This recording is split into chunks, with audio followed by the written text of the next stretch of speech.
Olá, tudo bom? Meu nome é Viviane, sou nutricionista e hoje eu vou apresentar aqui para vocês um pouquinho sobre o curso, de pós-graduação em nutrição clínica com abordagem aí comportamental.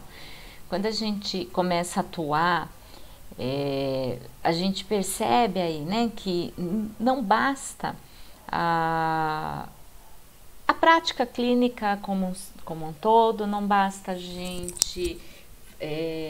Desculpa, tá, Bati? Não basta a gente só fazer cálculo de cardápio, a gente tem que identificar outros pontos nos nossos pacientes para que consiga fazer o link, o comportamento junto com a conduta nutricional propriamente dita. Então, daí surge a necessidade de colocar esse curso, de fazer essa pós-graduação, para que a gente possa ter junto aí essa ideia que o comportamento é fundamental para o nosso paciente aderir ao nosso plano dietético, tá? O intuito realmente não é tirar o plano dietético, e sim utilizar a abordagem comportamental para complementar, tá? Hoje esse encontro é mais esse bate-papo informal para a gente poder discutir um pouquinho do que é o curso, eu apresentar aí o curso para vocês, tá? Nessa tela vocês vão ver que a gente está com uma aula inaugural confirmada para amanhã, hoje é quinta. Essa aula está confirmada para sábado, dia 14 de março, com o professor César, tá? Ele que já tem uma grande experiência na área de comportamento, trabalha no Ambulim, já teve aí contato aí bastante com, desenvolve um trabalho bem interessante nessa área de comportamento, tá? Eu vou apresentar para vocês a parte do curso, no finalzinho eu vou fazer uma pequena demonstração de, realmente um pouquinho do que a gente vai ver aí durante essa pós, tá? E aí eu peço que vocês coloquem as perguntas aqui no chat e que no final aí eu leio as perguntas e respondo todas as dúvidas, ok? Bom, quando a gente fala, de comportamento, o que a gente quer aí com o nosso, qual a ideia do nosso curso, O principal objetivo é preparar o nutricionista para escolhas de estratégias nutricionais que visem aí o sucesso do tratamento, nutricional. Porque é como eu disse, não basta às vezes eu realizar ali toda a parte da consulta, montar um plano dietético perfeito, maravilhoso, otimamente calculado e não ter adesão. Então, a gente com o curso busca apresentar e praticar essas estratégias para que a gente possa fazer, efetivar uma mudança de comportamento alimentar aí do meu paciente, tá? Então, esse é o nosso aí principal objetivo. Desculpa, gente. Qual que é a nossa proposta, A nossa proposta é permitir a construção de habilidades e competências, tá? Dentro deste tema, que vão possibilitar aí todos os nossos alunos, a ter uma análise mais crítica, uma análise crítica da situação, do paciente, análise crítica, também de tantas informações que a gente recebe, desmistificar o que é a mudança de comportamento também, que parece que é algo que está tudo liberado num plano alimentar. Então, fazer com que o aluno realmente aí se torne crítico, frente a tantas informações, mas também baseado nos estudos científicos, no que a gente tem de evidenciado aí na comunidade científica, mas que também faça jus à nossa prática, porque nem todos os estudos eles conseguem aí ser aplicados na nossa prática clínica. Então, a nossa proposta é justamente essa. Como que a gente faz isso num curso, de pós-graduação? A gente faz por conta das metodologias diferenciadas. Então, a gente busca dentro de cada objetivo das aulas, ou da disciplina como um todo, buscar estratégias que a gente possa praticar. Então, é um curso com muita prática, tá? Dentro das aulas presenciais mesmo. Então, não é só conteúdo, uma aula só expositiva, mas muita prática, tá? E ao final do curso, a gente tem aí várias, né, habilidades e competências que vão sendo desenvolvidas. Eu não vou ficar lendo, tá, todo o material para vocês, porque esse material está disponível para vocês para download, para guardar, mas basicamente o que a gente tem aí de ideia? Ensinar, né, fazer com que os alunos aprendam noções básicas do sistema nervoso central e qual a influência disso no comportamento alimentar, compreender aspectos da programação neurolinguística, então como que se forma a parte de conhecimento, como que a gente adquire e pratica esse conhecimento, tá? E que isso fique ajustado às práticas alimentares, entender como acontece o desenvolvimento desse comportamento alimentar, identificar o processo das patologias, né? E aí a gente vai abordar diversas patologias, transtorno da ansiedade, de humor, as demências. Então, como esse comportamento alimentar aí está inserido, né, nessas patologias e como essas patologias percorrem aí, né, esse paciente. Aprofundar o conhecimento no comportamento alimentar em condições específicas. Então, infância, a gente vai falar da adolescência, então todas essas fases, tá? Entender também como a conexão intestino e cérebro, e é esse trechinho que eu vou trazer para vocês ao final da aula, tá? Então, como que acontece isso? Reconhecer características, fatores etiológicos das disfunções neuroendócrinas que envolvem a obesidade. Então, a gente tem muito no consultório a parte, né, da obesidade, do emagrecimento, né, não necessariamente do paciente obeso, mas do emagrecimento, e como que a parte fisiológica funciona, e isso linkando com a parte comportamental. Compreender, como eu já disse, o comportamento alimentar em todos os ciclos de vida e também no ambiente hospitalar. A gente fica muito focado na parte do consultório, mas tem que lembrar também que o paciente doente, às vezes é o paciente do consultório, mas que ele foi internado, então por isso que a gente traz essa parte, porque também vai contribuir para o nutricionista identificar no hospital como que é essa fase, tá? Entender e aplicar o que, né, todo mundo espera aí, adequadas intervenções comportamentais de acordo com cada caso. Eu costumo dizer para os alunos que o nutricionista não é psicólogo. A gente fala, a gente tem que ser um pouco psicólogo. Não, o psicólogo tem a sua atuação, nós como nutricionistas também. Algumas intervenções nós podemos aplicar, outras são de exclusividade do nutricionista. Mas no curso nós vamos trazer o quê? Como dá para fazer uma entrevista motivacional, como que a gente trabalha na anamnese, como que a gente faz o processo de educação, então, e outras estratégias ao longo do curso para trabalhar cada caso. E discutir educação em saúde, porque também não adianta a gente falar de comportamento, de mudança de comportamento, se não a gente atuar aí na educação em saúde, entender como funciona isso, tá?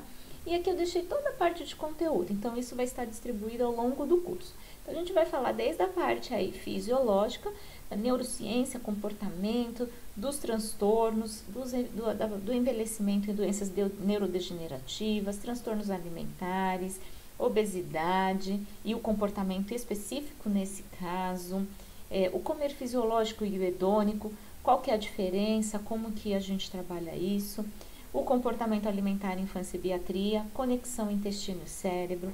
Hoje também a gente discute e já vem sendo discutido se existe aí alimentos que podem trabalhar essas condições emocionais, psiquiátricas, né? Então essa é uma bem atual aí. O ambiente hospitalar, comportamento alimentar quando eu faço um trabalho individual ou em grupo, como fazer uma anamnese, como trabalhar a nossa entrevista, a entrevista em si, práticas motivacionais e o modelo transteórico, isso também é bem interessante, e modelos de intervenção, né, que a gente vai ter aí vários métodos, né, vários modelos.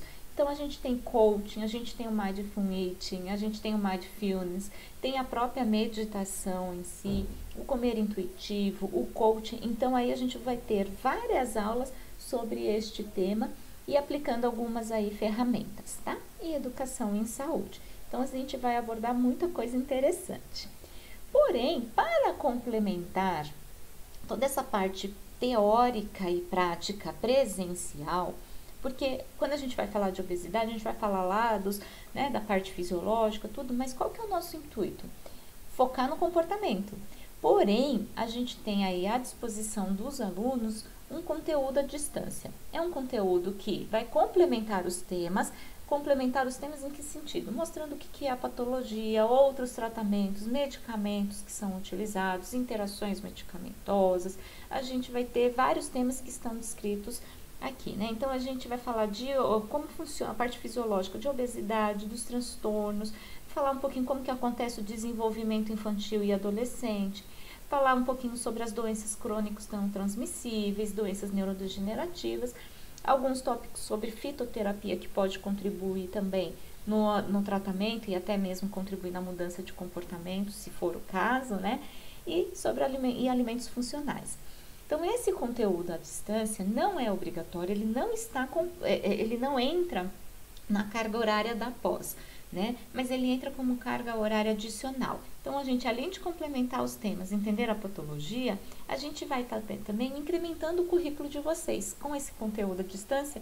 Por quê? Porque vocês podem fazer ao longo do curso, fica disponível para todos, que escolhem a sequência. Lógico que se conseguir fazer uma metodologia para que aproveite o momento que vai seguir a aula, isso a gente vai ajudar bastante, né? Vai contribuir também para um incremento de currículo, porque vai estar cada curso que é feito pelo aluno, ele também vai receber um certificado de um curso intensivo de acordo com a carga horária. Então, dentro do curso, vários conteúdos à distância com uma carga horária também aí de curso intensivo, né? Então, que é bem interessante, tá? Aqui eu deixo para vocês, né? Antes de falar do investimento, o que todo mundo pergunta, e eu não coloquei aqui, sobre o trabalho de conclusão de curso. A gente tem, porque até eu acho, apesar de MEC não obrigar, né, hoje não é mais obrigatório, eu acho que o trabalho de conclusão, ele conclui, né, o nosso curso. No nosso curso, ele vai acontecer ao longo, tá? Então, ninguém vai sofrer lá no final. A proposta é que a gente consiga desenvolver um trabalho que seja aplicado na prática. Então, ele não vai ser no formato de monografia, a gente consegue fazer em outros formatos. E aí, cada aluno, cada grupo, a gente vai discutir. Então, não que o TCC, né, não seja um empecilho para ser feito após, tá? É super tranquilo e a gente acompanha ao longo do curso como um todo.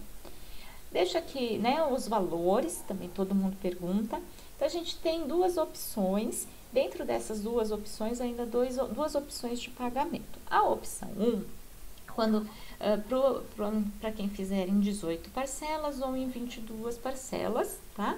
E ainda a gente tem a opção 2, que dentro desses valores, para quem pagar até determinada data, então 10 dias de cada mês, até o 10º dia, a gente oferece ainda um desconto de 10%, tá? E além, para formação de grupos, então se você tiver um grupo de amigos, tal, a gente conversa, manda um e-mail para a gente, entra em contato por e-mail ou WhatsApp, que a gente ajusta aí a questão de valores e até mesmo do parcelamento.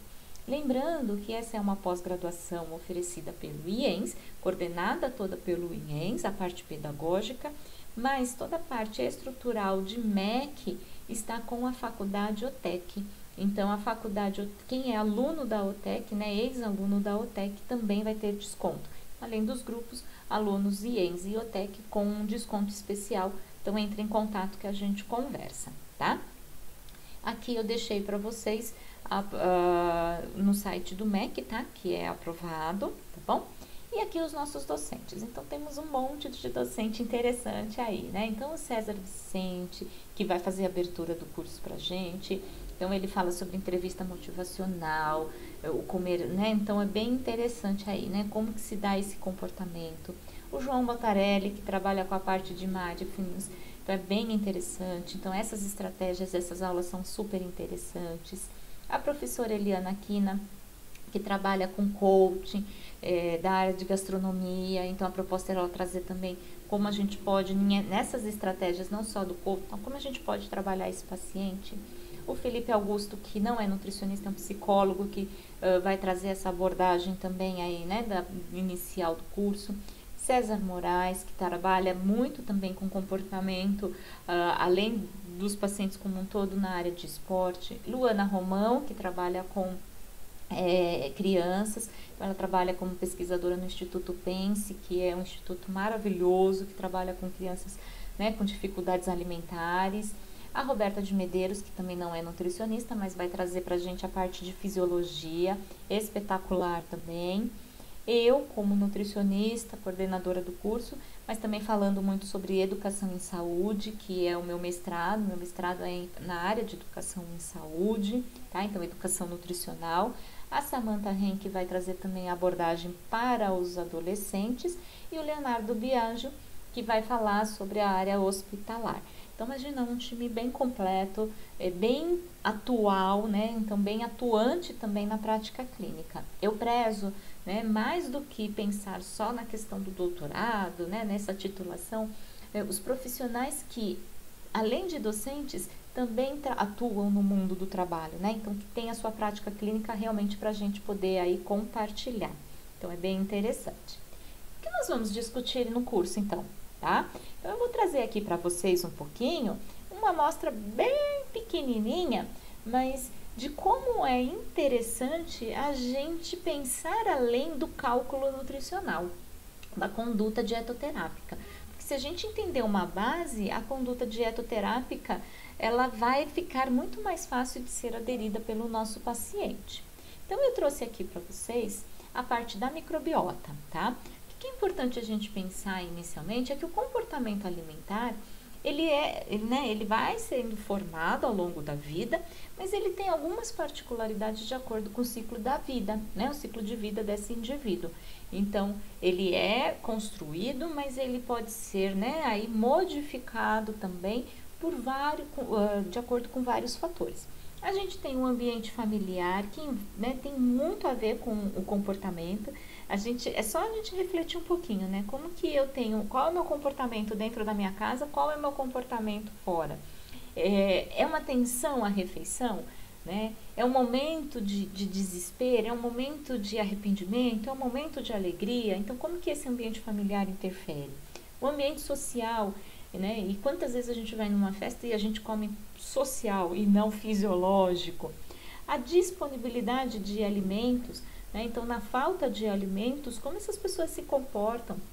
A gente tem pesquisadores, né, que já falam há muito tempo que na indisponibilidade de alimentos, as pessoas se tornam obesas no futuro, e são os vários fatores aí envolvidos nesse aumento de peso ao longo da vida. Os fatores genéticos, hoje a gente fala muito da programação metabólica, a gente fala muito da questão genética, da própria epigenética, né, que a gente pode modificar alguns resultados de acordo com o silenciamento ou a expressão de alguns genes, que também é bem interessante. A própria necessidade nutricional, né? Então, de acordo com a evolução da idade, a minha necessidade nutricional muda, eu também mudo às vezes o meu comportamento.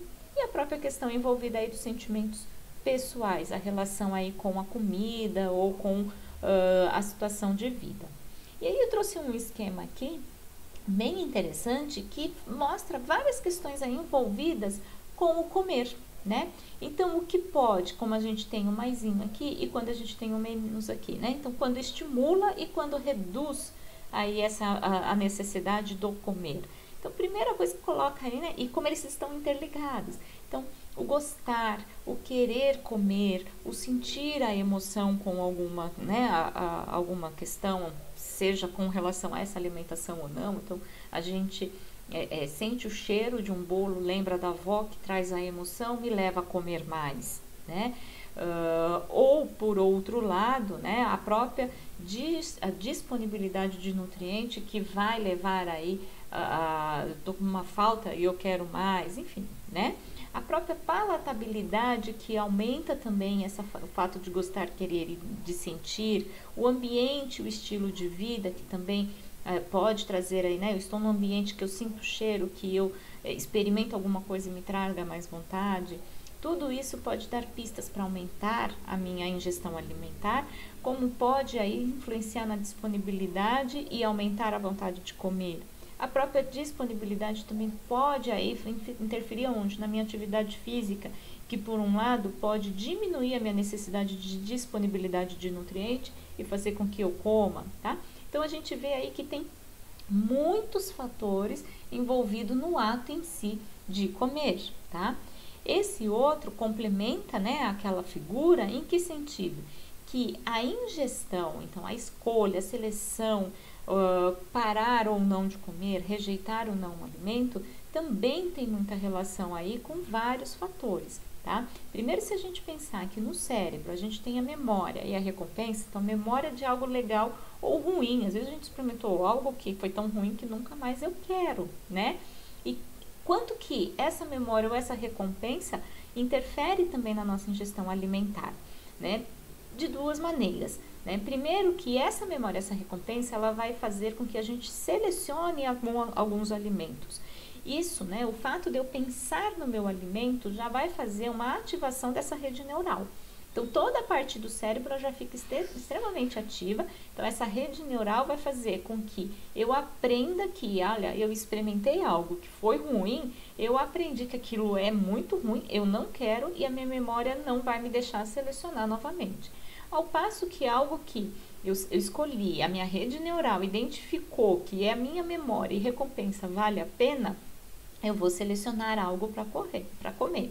Isso está muito envolvido com dois fatores também. A predisposição genética, que a gente vê aqui, né? E também os estímulos olfativos, auditivos e aquelas pistas que nós comentamos no slide anterior, tá?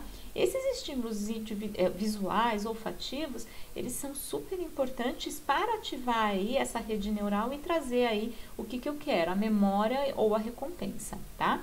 Então, quando isso tudo é ativado esses estímulos, vai fazer o quê? A busca e aquisição. Então, eu vou ingerir esse gosto que vai levar a essa rede neural e esse aprendizado.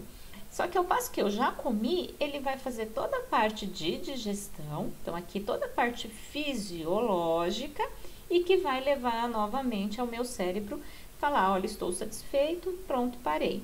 Nesse processo, paralelamente, a gente tem um monte de coisa acontecendo, tá? A gente tem toda a parte de nutrientes sendo absorvidos e armazenados, então um monte de coisa sendo liberada no nosso organismo. A gente tem a parte autônoma e endócrino, então sistema nervoso envolvido, hormônios envolvidos também todo nesse processo, e a gente tem aí o que vamos comentar hoje um pouquinho aqui, a comunicação cérebro-intestino, e que vai influenciar muito nesse processo. Muitas coisas sendo estudadas, mas eu vou trazer algumas coisas bem interessantes, tá? Então, tá vendo que como a gente tem muitas coisas envolvidas na seleção e aquisição de alimentos e como o cérebro está envolvido nisso. Então, não adianta eu passar aqui uma prescrição dietética se eu não entender todos esses mecanismos que estão envolvidos nesse processo, não é mesmo? E aí a gente vem discutindo o quê? Tá? Opa, desculpa. Os nutrientes afetam o humor? Quanto que eles afetam o humor? Tá? Essa é uma discussão que vem sendo colocada e apresentada em muitos trabalhos. Ou o cérebro associa a ingestão da comida com o conforto e faz eu comer mais. Então, explicando, né, e deixando aí todas as dúvidas que os estudos vão ter que trazer e a gente também buscar do que eu comentei anterior, né? Então, essa discussão de se o nutriente afeta o humor ou se o humor é afetado pelo cérebro e que leva à sua aquisição, como que a gente pode trabalhar tudo isso? Na verdade, muito se fala aí, né? Então, a gente tem aí, eu brinco, né, uma via de mão dupla. E por conta disso, eu vou pegar uma parte aqui e falar dessa conexão intestino-cérebro. Essa conexão é fundamental, né? Ela que vai determinar aí muitas coisas interessantes para a gente e para o indivíduo como um todo. Hoje a gente sabe o papel da microbiota no desenvolvimento de doenças, tudo, mas o que isso está envolvido no comportamento alimentar? Para começar, a gente já fala, né? Aquela pessoa que tem um intestino que não funciona bem, uma microbiota ruim, né? Uma pessoa constipada, a gente brinca que a gente fala o quê, né? Que ela está enfesada. Então, o nome aí já vem dessa questão, já mostra que existe alguma relação com o emocional. O que traz isso? Só a gente refletir, pensa em comida. Quando a gente pensa em comida, quando a gente está ansioso, quando a gente está preocupado, quando a gente está eufórico, algumas pessoas desenvolvem o quê? Primeira coisa, alteração aí, um sintoma no trato intestinal, não é? Então, eu tenho aquela apresentação, vamos falar da pós, né? Eu tenho a apresentação do TCC. Eu já entro em parafuso e falo, meu Deus, já me dá uma diarreia 2 dias antes. Ou eu já tenho uma constipação que não funciona. Eu viajo, então eu estou num lugar, eu estou feliz, mas eu viajo, eu já estou, o intestino não funciona. Então, só da gente pensar isso, todas as emoções estão relacionadas a sintomas, muitas vezes, que a gente tem aí no trato digestivo. E são todas essas questões que estão sendo levantadas para buscar aí essa relação intestino-cérebro. Então, se a gente pensa que a microbiota é algo importante e a gente sabe que a dieta, estilo de vida, os cuidados com a saúde, hoje se diz, né, já se discute que o excesso de cuidado com a saúde, então, aumento do uso de antibiótico para qualquer infecção, criança que não tem contato com terra, a gente mesmo que se previne o tempo todo aí de um monte de, né, não posso ficar doente, então a gente usa isso, usa aquilo, usa algo para aumentar o sistema imune, não tem contato com o mundo exterior, tá aumentando o número aí de infecções. Por quê? Porque seu metabolismo, a microbiota, na verdade, ela não coloniza de acordo com que ela teria esse contato. Então, são fatores aí que interferem nessa microbiota, tá? Então, a gente vê que a microbiota é algo importante. E hoje sabe-se, né, é bem sabido aí que a microbiota intestinal, ela se desenvolve praticamente de forma síncrona com o cérebro, mente e intestino.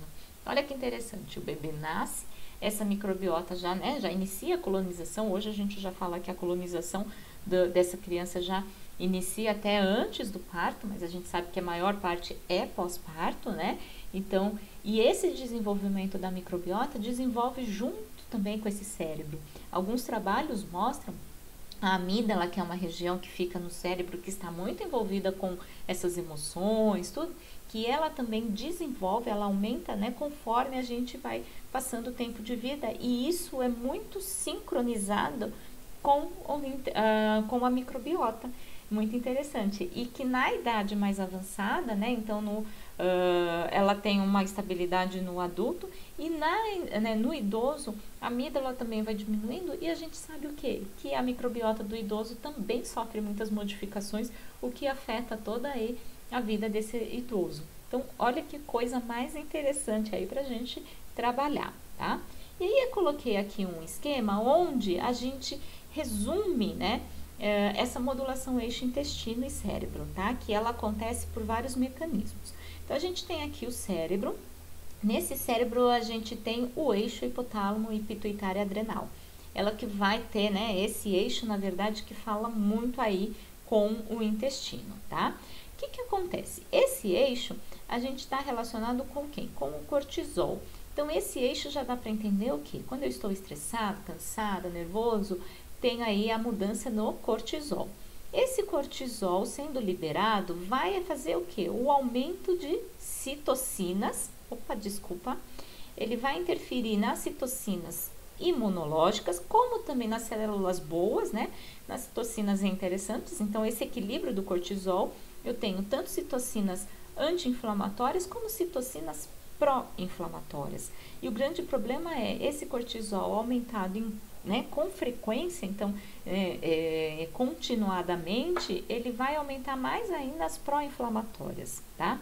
Essas pró-inflamatórias vão fazer o quê? Aqui a gente tem o intestino, o epitélio do intestino. Tá vendo essa setinha aqui? Essa setinha faz com que aumente a permeabilidade do intestino. Então, o intestino, né, elas são, né, tudo certinho, essas células são certinhas, elas fazem o quê? Elas abrem, justamente por aumento dessas citocinas nessa região. Quando ele abre, a gente tem migração de bactérias do intestino para a corrente sanguínea. Isso vai fazer com que aumente ainda mais essas citocinas pró-inflamatórias. Quando eu aumento essas citocinas pró-inflamatórias e elas ficam circulantes, os estudos mostram que elas são capazes de atravessar quem? A barreira hematoencefálica. Atravessando, que é o BBB aqui, não é Big Brother, não, é barreira hematoencefálica, que aqui eu traduzi tudo, mas não traduzi essa para vocês, desculpa, tá? Então, essa barreira hematoencefálica, o que acontece? Essas citocinas atravessam. Se ela atravessa, eu tenho mudança de humor, um monte de questão aí e volto nesse ciclo aumentando o cortisol. Por outro lado, a gente tem também uma relação, essa modulação acontecendo pelo nervo vago, que tem uma relação direta no intestino. Então, aqui é uma relação direta. Então, a ativação desse nervo vago com o intestino, com esse músculo entérico, tá? Então, isso daqui vai fazer o quê? Aumenta essa também, a produção está relacionada com um aumento, com produção de neurotransmissores. Então, eu posso aumentar ou diminuir aí esses neurotransmissores nessa região, tá? E fora isso, aqui embaixo mostra o quê? Que eu posso ter, né, numa disbiose intestinal, então numa microbiota onde ela está com uma comunidade bacteriana alterada, eu aumento o quê? O número de bactérias patogênicas. Isso vai fazer com que a alteração dessa microbiota também vai interferir nesse epitélio, diminuindo o muco, né, que seria aqui, então eu tenho maior aderência dessas bactérias e também aumentando a translocação dessas bactérias e fazendo esse ciclo tudo novamente, tá? Isso numa disbiose. Numa modulação com probiótico, o que eu posso fazer? Eu posso contribuir para o aumento de ácidos graxos de cadeia curta, lembrando que os probióticos aumentam a produção de ácidos graxos de cadeia curta. Entraria aqui também a ideia do prebiótico, que são alimentos para esses probióticos, aumentando ainda mais esse, né, equilibrando ainda mais esse processo. Esses ácidos graxos de cadeia curta estão relacionados com o aumento também de neurotransmissores, né, com a modulação, dos neurotransmissores, entre eles GABA, a serotonina, e que também vai fazer o quê? Uma relação melhor aí desse nervo vago. Então, a gente tem essa relação dos dois lados. Então, esse slide aqui é bem interessante para mostrar para vocês como isso acontece. Na pós, a gente vai trabalhar muito mais esse conteúdo, né, esmiuçar muito mais esse conteúdo, como modular, então, essa microbiota com o uso dos probióticos, tá? Então, se a gente parar, pensar e fazer um resumo, a gente tem lá o cérebro, certo? Esse cérebro é o que governa todos os órgãos aí né, do ser humano, né? Por outro lado, esse cérebro a gente viu que também regula o quê? A sobrevivência e a proliferação das bactérias lá na microbiota, né? Então, a gente viu o quanto ele tem de relação com o ser humano como um todo, com os outros órgãos. Então, não somente a microbiota, mas com os outros órgãos, coração, movimento. Então, olha que interessante. Se eu altero a minha microbiota, altero minha função, né? Aquela barreira hematoencefálica, recebendo um monte de citocina, o que vai acontecer? Um órgão. Aqui eu já tenho um ciclo vicioso, tá? Então, essa questão, né? Então, o ciclo vicioso aqui também, a microbiota afetando esse cérebro, né? E o comportamento como um todo, através dessas vias neuronais, endócrinas e imunológicas que eu citei no slide anterior. Então, se a gente pensar que temos aqui, né? O ser humano com muitas emoções, né? E principalmente mantendo emoções negativas, né? O que pode acontecer? Eu tenho uma relação aí o tempo todo de alteração desse cérebro, eu tenho aí então esse hospedeiro mudando aí também toda o cérebro diretamente, mudando a microbiota intestinal por conta disso. Então, olha como que a gente tem uma importância aí.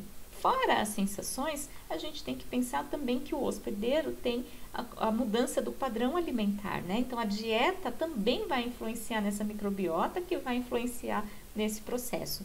Então, olha quanto link a gente tem. Então, a gente vai, né, na pós falar de todos esses links, inclusive aqui da alimentação. Então, como que seria uma alimentação interessante para prevenir todo esse processo, ou pelo menos contribuir, porque a gente sabe que não tem 100% uma pessoa feliz ou bem, né, resolvida, ou com uma alimentação 100% saudável. Mas como que a gente pode aí modular tudo isso, seja na alimentação ou numa suplementação, tá? Então, aí, essa relação bem interessante aí, tudo interligado, ok? Então, a microbiota, né, então só para fechar, ela afeta o comportamento alimentar. Esses padrões alimentares, né, de todos os mamíferos estão ligados à sua microbiota, por isso que a gente tem uma microbiota muito diferente de um indivíduo para o outro e de um animal para o outro. Então, a gente coloca que o apetite humano provavelmente sim é modulado também pela microbiota intestinal.